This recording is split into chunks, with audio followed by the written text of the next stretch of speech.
மற்ற நாட்டை ஆளக்கூடிய மன்னன் விராட மகாராஜன்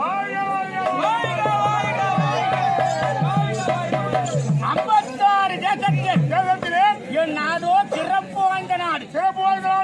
அந்த மச்சங்களுக்கு சத்ராதியே கிடையாது. நாட்டுல மச்சேன்னு என்ன சொன்ன முதல்ல மீன். அந்த மீன்களுக்கு சத்ராதி கிடையாது நம் நாட்டிலே. எனக்கோ திருமணத்தை முடித்து என் மனைவி யார் பாருங்க, சுதர்சனா தேவி. என் மனைவியோ சுதர்சனா தேவி. எனக்கு 2 பேர் குழந்தைருக்காங்க. ஒரு ஆண் குழந்தை ஒன்று, ஒரு பெண் குழந்தை ஒன்று. யாரு? 2 குழந்தைகள். பேர் நாங்க வேற ஒன்றும் தெரியாதா? இல்லைங்க. என் குழந்தையோ